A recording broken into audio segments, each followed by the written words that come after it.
Hello, everyone. It's Saturday, and you know what that means? It's a new episode of Cinema Society Saturday. And I'm Gus from Askewed Reviews. Now, just in case you don't know what Cinema Society Saturday is, this is where a group of us horror content creators have all come together.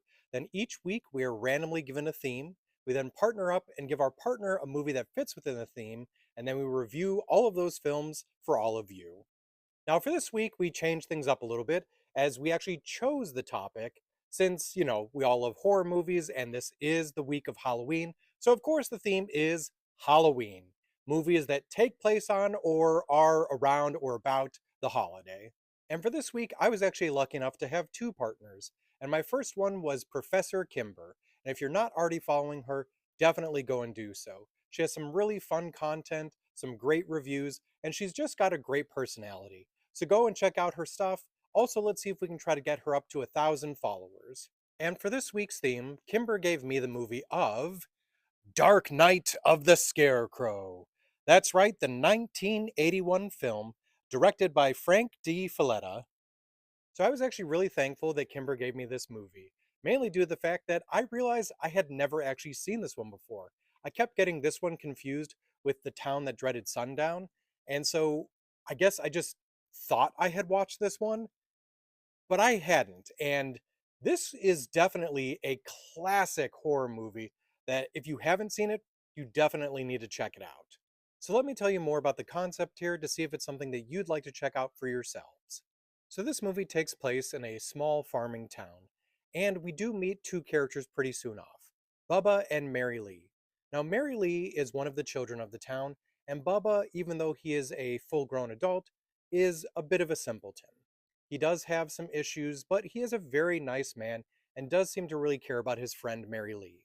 Now, unfortunately, this is one of those small communities where some of the people in the town don't trust Bubba and think that he is going to be a danger to other children.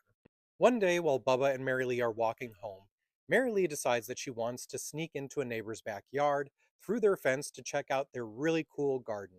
She is, however, unaware of the fact that there is a dog in that yard who is not happy about her being there. The dog begins to attack, and Bubba breaks into the backyard trying to save her. When Bubba shows up with the mangled body of this young girl, he is distraught and begins to run home. And unfortunately, word passes through the town like wildfire that it was him who caused this incident and that that little girl has passed away. So now four of the good old boys from town have ganged up and are now trying to find Bubba. He manages to make his way home though and is panicking, letting his mother know that he's in trouble.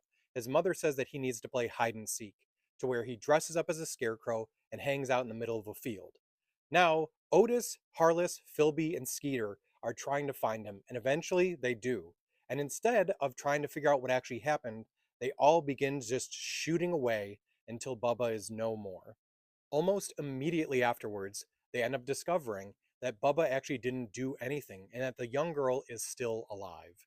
Things get only worse from here, though, as no one else was around to see what happened, so they're claiming defense, and these four members of the community end up getting off scot free.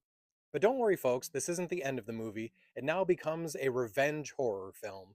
As to whether or not it's Bubba's mother, or the district attorney, or some other member of the community, or even the ghost of Bubba, someone is now taking revenge on these four members of that community. So, in my own opinion, this is absolutely a classic horror film that you should definitely check out at some point. It has a really good story, in my opinion, characters that you absolutely just despise. Like, they do such a good job with that. And honestly, it's definitely creepy at moments, too. I also ended up finding out that there is a sequel that was made years and years and years after this one, but I am going to have to check that out now. So, at least for me on my scale, I'm giving this film a 4 out of 5. And if you'd like to check it out for yourselves, it is currently streaming for free on Tubi. Now, once more, I am going to mention go and start following Professor Kimber. Trust me, you're going to find some of her content really fun and amusing. And another reason to go check her out is to see the movie that I gave her to review, which was the 2023 film Late Night with the Devil. I hope you enjoyed my review for Dark Night of the Scarecrow. And if you'd like to see what everyone else did for their Halloween theme, go ahead and look up the hashtag Cinema Society Saturday. And keep an eye out as I have yet another review that's going to be coming out later on today.